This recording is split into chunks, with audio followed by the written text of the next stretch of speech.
मेरा नाम आरती है। मेरी उम्र 21 साल थी। बाप बीमार था और सौतेली माँ के साथ रहती थी। मेरा बाप बहुत ज़्यादा बीमार था। मैं यहाँ पर बच्चों को ट्यूशन पढ़ाया करती थी और मैं कोई मासूम लड़की नहीं थी। मुझे पता था कि मेरी माँ मुझ पर जुल्म करना चाहती है और मैं उसके सारे जुल्मों सितम का मुकाबला करती थी। एक दिन मेरे बाबा इस दुनिया से चले गए क्योंकि उनकी तबीयत पहले से ही बहुत ज़्यादा ख़राब थी। मेरी माँ ने सीधा कह दिया कि मेरे दोस्त के बेटे से शादी करती तो इसको यहाँ पर रखूँगी और शादी नहीं करती तो फिर जहाँ मर्जी जाए। मैंने इसकी कोई जिम्मेदारी नहीं लेनी। मैं उस लड़के से शादी नहीं करना चाहती थी क्योंकि वे निहायत ही बुरा इंसान था और अपना कोई काम भी नहीं करता था। ये तो ऐसा ही था कि कोई एक नर्क से निकलकर दूसरे नर्क में छलांग मार दे। मेरे बाबा के अलावा इस दुनिया में मेरा और कोई नहीं था, लेकिन मैंने झूठ बोला कि शहर में मेरे मामा जी रहते हैं और मैं उनके घर जा रही हूँ। मेरी माँ ने कहा तो फिर दफा हो जा, इंतजार किसका है। मेरे लिए अब यहाँ कुछ भी नहीं था। मैंने कुछ पैसे जमा किए हुए थे और बाबा ने भी मेरे लिए कुछ पैसे और जेवर रखे थे जिनके बारे में मेरी माँ को पता नहीं था। जब वे बीमार थे तब उन्होंने मुझे बताया था और मैंने झूठ बोल दिया कि मैं मामू के घर जा रही हूँ, जबकि मेरा तो शहर में कोई भी नहीं था। लेकिन मैं शहर चली गई और वहाँ जाकर एक घर किराए पर लेने की बात की। वहाँ एक लड़की को देखा जो बाहर खड़ी होकर गली धो रही थी। मुझे बहुत ज्यादा प्यास लगी हुई थी। मैंने उससे कहा कि मुझे एक गिलास पानी मिल जाएगा। वे मेरी उम्र की थी और बहुत अच्छी थी।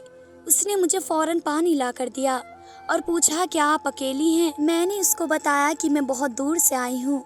उसका नाम उर्मिला था और वह बहुत अच्छी थी। उसी ने मुझे बताया कि यहाँ एक बूढ़ा इंसान रहता है जिसके काफी सारे छोटे छोटे घर हैं। वह घर किराए पर दे देगा, आप उससे बात कर लें। उस लड़की ने मेरी बहुत बड़ी मुश्किल हल कर दी। मुझे घर किराए पर मिल जाए तो मेरी बहुत ही बड़ी मुश्किल हल हो जाती। लेकिन मकान मालिक ने मुझे एक बात कही। उसने कहा कि देखो तुम अकेली हो, अकेली लड़की को हम घर नहीं देते हैं, लेकिन तुम मजबूर हो इसलिए हम तुम्हें घर तो दे देंगे, पर मेरी एक छोटी सी शर्त है। पहले तो मैं हैरान हुई कि पता नहीं किस किस्म की शर्त रखेगा, लेकिन फिर जब उसने शर्त रखी तो मैंने फौरन शर्त मान ली। उसकी यह बात बिल्कुल ठीक थी।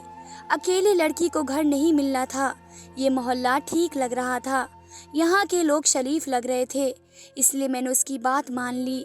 उसने कहा कि मेरी पत्नी गुजर चुकी है और मेरे घर में काम करने वाला कोई नहीं है, तो मेरे कपड़े धोकर इस्त्री करके मुझे देने होंगे। 50-60 साल का बूढ़ा आदमी था, कितने कपड़े हो सकते हैं उसके। मैंने भी हामी भर ली और मैंने कहा ठीक है, कपड़े धो दूंगी। उसने कहा कि मेरे घर में एक मशीन भी पड़ी है, वह भी तुम ले लो इस्तेमाल के लिए। उस घर में भी थोड़ा बहुत सामान था। मैं खुश हो गई कि चलो इसी बहाने कपड़े धोने वाली मशीन मिल जाएगी तो मेरे लिए भी आसानी हो जाएगी। दिल में काफी खुश थी कि उस मनहूस गांव से निकलकर कुछ मिल गया है। मुझे लगता था कि वही मनहूस था जहां पर मैं रहती थी, क्योंकि मेरी जिंदगी के वहाँ बहुत बुरे दिन गुजरे थे। मैंने अपने घर को थोड़ा बहुत सेट किया। मशीन भी शाम तक आ गई और 2 सूट भी मैंने कहा कि कोई मसला नहीं है। 2 सूट धोना और इस्त्री करना क्या मुश्किल है। जिस लड़की से मैंने पता पूछा था वह मेरे घर के साथ ही 2 घर छोड़कर रहती थी। उसने शाम को मेरे लिए चाय और खाना भी भिजवाया। वह बहुत ही अच्छी थी। मेरी उसके साथ थोड़ी बहुत दोस्ती भी हो गई। ऐसा लगता था कि बहुत अच्छी जगह रहने आ गई हूँ। सारे लोग ही बहुत अच्छे थे। मैंने घर के सामने बोर्ड लगा दिया कि यहाँ पर बच्चों को ट्यूशन पढ़ाया जाता है और अगले ही दिन मेरे पास 1-2 बच्चे भी आ गए। मैंने सोचा था कि दिन के टाइम नौकरी करूँगी, इसलिए मैं इंटरव्यू देने के लिए भी गई। अब मुझे अपनी जिंदगी को खुद ही संभालना था। मेरे लिए ये सब कुछ इतना आसान नहीं था, लेकिन अपनी माँ को मरते हुए देखा और फिर अपने बाप को, उसके बाद इतनी हिम्मत तो आ गई थी कि समाज से अकेली लड़ सकती थी। जो जेवर और पैसे थे मेरे पास वे मैंने बैंक में रखवा दिए ताकि वे सुरक्षित रहें। मैं उनको खर्च नहीं करना चाहती थी। मेरी यही कोशिश थी कि जो पैसे मैं खुद कमाऊं उन्हीं को इस्तेमाल करूं। इसके बाद मेरी ज़िंदगी इसी तरह जा रही थी। वह लड़की जिसके साथ मेरी दोस्ती हुई उसका नाम उर्मिला था। वह बहुत अच्छी थी। मैं उसके घर गई। उसके घर में उसकी एक माँ और 2 छोटी बहनें थी, जो तकरीबन ही उसी उम्र की थी, लेकिन कद में उसकी जितनी लगती थी। उनके घर में ही बहुत गुर्बत थी और उर्मिला एक ऑफिस में काम करती थी। उसी ने मेरी नौकरी अपने ऑफिस में भी लगवा दी। मेरे मकान मालिक का नाम देवेंद्र था। वह बूढ़ा आदमी था, लेकिन उसके बारे में वहाँ के ज्यादातर लोगों की राय अच्छी नहीं थी।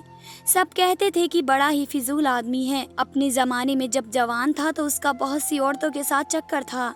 दरअसल यहाँ पर ज्यादातर घर उसी के थे। उसके घर जो उसने किराए पर दिए थे, इसलिए सभी लोग ही उसके बारे में बुरा सोचते थे। वैसे भी मकान मालिक किसी को अच्छा नहीं लगता। जो महीने की 1 तारीख को आकर आपसे पैसे मांगना शुरू कर दे, वे आपको भला अच्छा क्यों लगेगा। वैसे उसने मुझसे किराया बहुत ही मामूली सा मांगा, इसलिए मुझे कोई मसला नहीं था।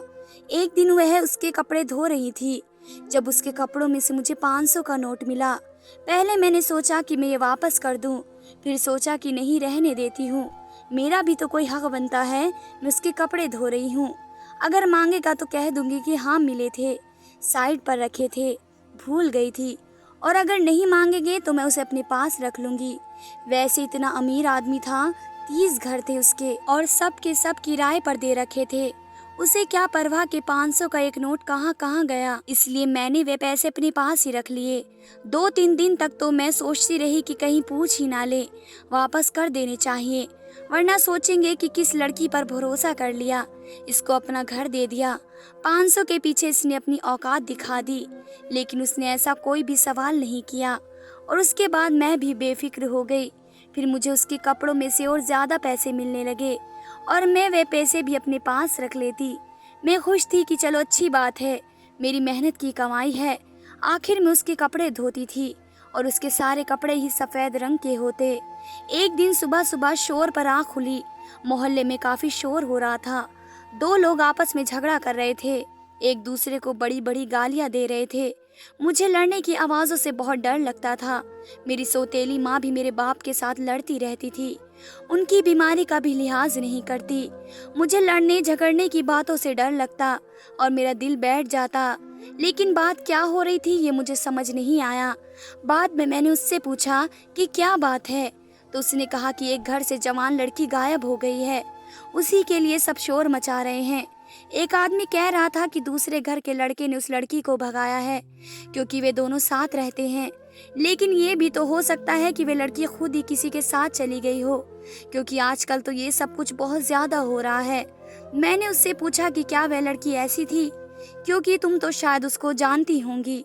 उसने कहा कि नहीं, वह लड़की ऐसी नहीं थी यार, 15 साल की मासूम बच्ची थी।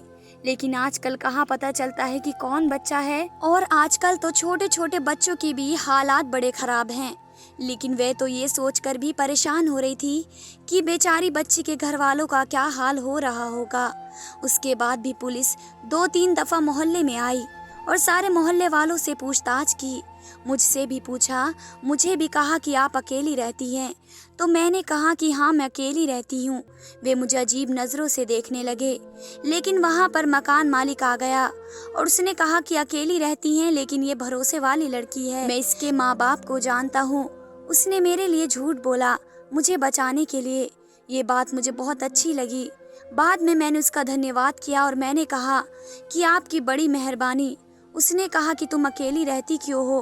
फिर मैंने उसे सारी बात बता दी कि माँ बाप दोनों ही इस दुनिया से चले गए हैं, और अगर अपनी सौतेली माँ के साथ रहती तो मेरी शादी वो अपने दोस्त के बेटे से करवा देती, जो कि एक शराबी था, और मैं ऐसा नहीं चाहती थी। इसलिए यहाँ पर आकर अपनी ज़िंदगी बनाने के लिए मेहनत करने लगी। उसने कहा मुझको कि कोई एतराज़ नहीं है, तुम बहुत ही बहादुर हो और ये अच्छी बात है, मुझे तुम्हारा साथ देकर अच्छा लगा। दिन इसी तरह गुजर रहे थे जब हमें एक और खबर मिली। जिस घर से लड़की भाग गई थी उसके बाप ने खुदकुशी कर ली। शायद वे बदनामी बर्दाश्त नहीं कर सकता था। बहुत ही बुरी बात है। बड़ा ही अफसोस हुआ कि लड़की घर से चली गई और बाप ने खुदकुशी कर ली। अब वह जाने अपनी मर्जी से गई थी, उसे किसी ने अगवा किया था, लेकिन बाप बेचारा तो इस दुनिया से चला गया और बाकी बहन भाइयों का तो नुकसान हो गया, जिनको संभालने और पालने वाला सिर्फ बाप ही था। मुझे इस मामले पर बहुत अफसोस हुआ। एक दिन मैं और उर्मिला वापस आ रहे थे जब हमने उस लड़की की माँ को देखा, वे अपने घर के बाहर सड़क पर बैठी थी। उसकी हालत देखकर हमें बहुत अफसोस हो रहा था। अब तो मुझे गुस्सा आने लगा और ये यकीन हो गया कि वे लड़की अपनी मर्जी से ही भागी है, नहीं तो पुलिस को अभी तक उसके बारे में पता चल जाता। छोटा सा तो मोहल्ला था, ये मोहल्ले के मेन दरवाजे पर कैमरा भी लगाए हुए थे, फिर भी बात अभी तक सामने नहीं आई। इसका मतलब कि वह अपनी मर्जी से गई थी। मैंने उसको कहा कि ऐसी लड़की पर मुझे बहुत गुस्सा आता है। एक पल के लिए भी अपने माँ बाप के बारे में नहीं सोचती। मेरे माँ बाप इस दुनिया में नहीं, अगर इस दुनिया में होते तो उनकी खुशी के लिए मैं अपनी सारी खुशियाँ कुर्बान कर देती। उर्मिला ने कहा कि हाँ, कभी कभी लोग अपने माँ बाप के लिए अपनी सारी खुशियाँ कुर्बान कर देते हैं, लेकिन फिर भी बदले में उनको कुछ नहीं मिलता। और उसके यह बात करते हुए अपने गले में पहने एक लॉकेट को थाम लिया। मैंने कहा क्या मतलब? उसने कहा कि मैं किसी से बहुत मोहब्बत करती थी, जो मेरी ही तरह टीचर था। वह कहता था कि हम दोनों शादी कर लेंगे और एक ही स्कूल में पढ़ाएंगे, अपनी ज़िंदगी बनाएंगे, घर बनाएंगे, एक साथ कामयाबी की यात्रा तय करेंगे। उसका भी इस दुनिया में कोई नहीं था और उसके पास मुझे देने के लिए भी कुछ नहीं था सिवाय मोहब्बत और साथ के। मुझे वे लड़का बहुत पसंद था और मैं उसके साथ शादी करना चाहती थी, लेकिन जब मैंने ये बात अपने घर वालों से की तो उन्होंने कहा कि घर में कमाने वाला और कोई नहीं है, बाबा तेरा जिंदा नहीं है और तू दो जवान बहनों को छोड़कर अपना घर बसाना चाहती है। मैंने कहा कि मैंने शादी कर ली तब भी मैं आप लोगों के लिए पैसे भेज दूंगी, पर मम्मी ने कहा फिर वह बात नहीं रहती। पति एतराज करता है और सारा कुछ खत्म हो जाता है। तू अपनी जिंदगी में व्यस्त हो जाएगी, तेरी औलाद आ जाएगी, तू अपनी बहनों से ज्यादा अपनी औलाद के बारे में सोचेगी। अगर तुझे हमारा एहसास है तो फिर तू ये शादी ना कर, और अगर हमारा एहसास नहीं है तो जा कर ले शादी। मैंने अपने घर को चुन लिया और मैंने शादी नहीं की, लेकिन आज भी मुझे वह लड़का याद आता है। अब उसने शादी कर ली और उसका एक बेटा भी है। उसने एक घर भी ले लिया है और छोटी सी गाड़ी भी। सोचती हूँ अगर उस वक्त मैंने फैसला कर लिया होता तो मैं उसके साथ होती। ये लॉकेट उसी की आखिरी निशानी है, मेरे पास यही रह गया है। तुम्हारे तो माँ बाप नहीं हैं, लेकिन मैंने अपने माँ बाप के लिए अपनी मोहब्बत को कुर्बान कर दिया। अब इसमें जिंदा हूँ लेकिन खुश नहीं हूँ। जब तक मेरी बहनों की शादी नहीं होगी मेरी भी नहीं होगी। मैं पैसे कमाने की मशीन बन गई हूँ, मेरी कोई भी शादी नहीं करेगा और ना ही मेरी माँ मेरे लिए कोई रिश्ता तलाश करेंगी। वह आजकल मेरी छोटी बहन के लिए रिश्ता तलाश कर रही हैं। हम लोग वहाँ से वापस आ रहे थे जब मकान मालिक रास्ते में मिल गया। वे सामने से आ रहा था। हमने नमस्कार किया। उन्होंने कहा कि नमस्कार बेटियों, मेरे मोहल्ले की सबसे प्यारी बच्चियां हो और बहुत ही ज्यादा बहादुर और जिम्मेदार भी। अपने घर वालों के लिए इतनी मेहनत करती हो, परमात्मा तुम लोगों को खुश रखे। वे चला गया और मैंने उर्मिला को कहा कि कितनी अच्छी अच्छी बातें करता है ये, सब लोग इसके बारे में इतना बुरा क्यों कहते हैं, इतना भी बुरा नहीं है। तो उर्मिला का कहना था कि किसी की शक्ल पर नहीं जाते हैं। एक आदमी था जो इसे वक्त पर किराया नहीं दे रहा था और इसने रात को ही उसका सामान उठाकर बाहर फेंक दिया। सर्दी का मौसम था, छोटे छोटे बच्चे थे, उसको सुबह का भी टाइम नहीं दिया।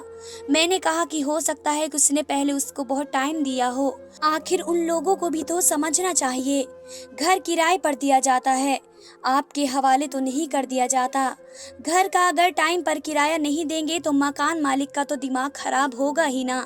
उन्होंने कहा कि तुम पता नहीं क्यों इसके बारे में इतना अच्छा सोचती हो, तुम्हें अभी यहाँ आए हुए सिर्फ 3 महीने हुए हैं, ये इतना अच्छा इंसान नहीं है।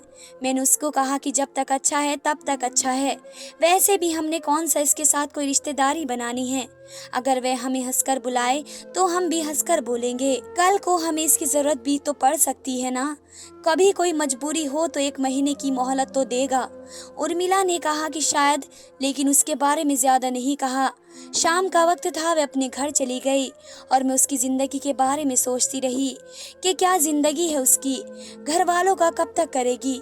मैं भी तो जो पैसे कमाती हूँ वह मेरी सौतेली माँ मुझसे छीन लेती थी।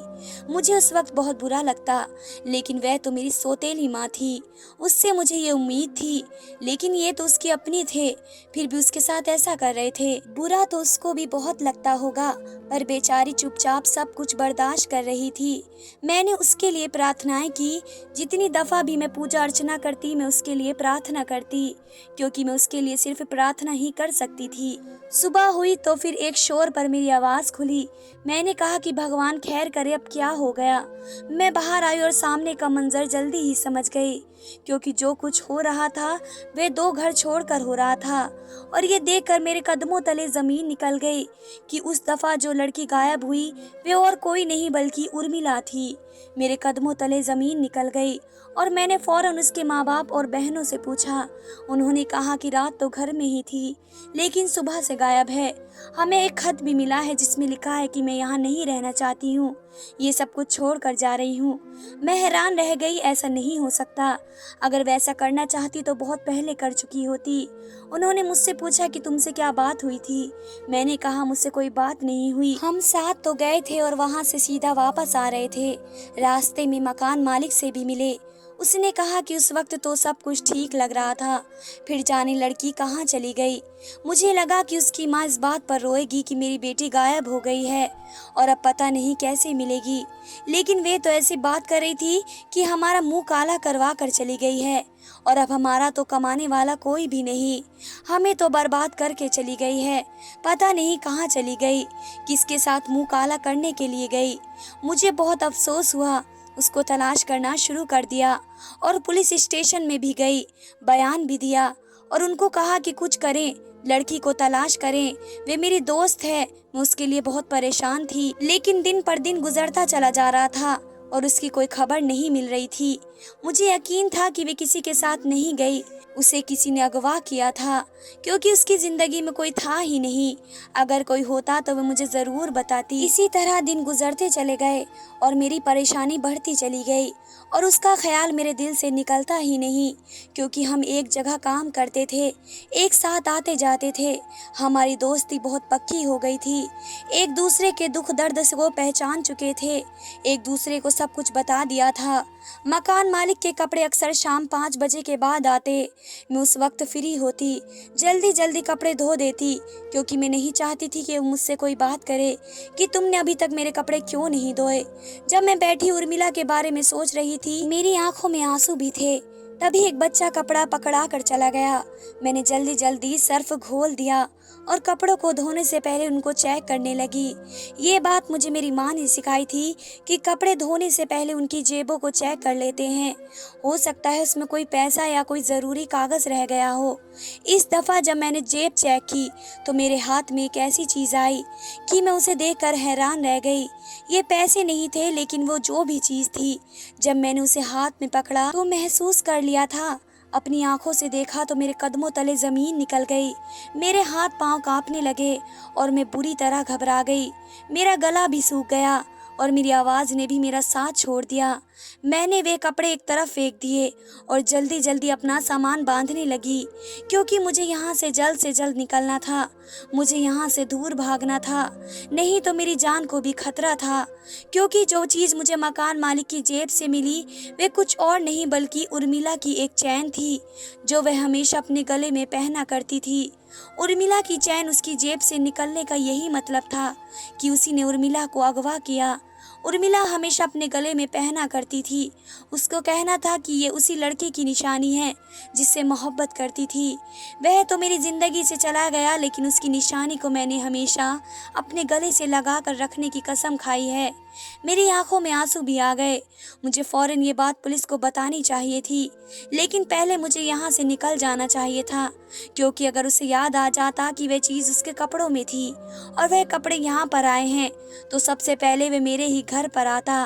अपना सामान बांध कर जा रही थी कि दरवाजे पर किसी ने कुंडी खड़काई और कुंडी खड़काने के अंदाज से पता चल रहा था कि बात कोई नॉर्मल नहीं है। मैं खिड़की से बाहर कूद गई और भागकर पुलिस स्टेशन चली गई। मेरी हालत बहुत बुरी थी। मेरी हालत बहुत ही ज़्यादा ख़राब थी। मेरे हाथ पांव काँप रहे थे। मैंने उनको सब कुछ बता दिया और ये भी कहा कि मुझे हिफाजत में रखा जाए क्योंकि मेरी भी जान को खतरा है। उन लोगों ने सारी बात समझी, मेरा बयान ले लिया और फौरन इस मामले की खोज पर लग गए। और फिर ये पता चला कि इससे पहले जो लड़की गायब हुई उसको भी देवेंद्र ने अगवा किया था। वह मोहल्ले की खूबसूरत लड़कियों को ऐसे ही अगवा कर लेता और जब तक उसका दिल न भरता उसको ऐसे ही अपने पास रखता और उसके बाद उसको जान से मार देता। वह बूढ़ा ज़रूर था लेकिन अभी उसको रंगीन दुनिया ख़त्म नहीं हुई थी। पुलिस ने उसको आकर पकड़ लिया।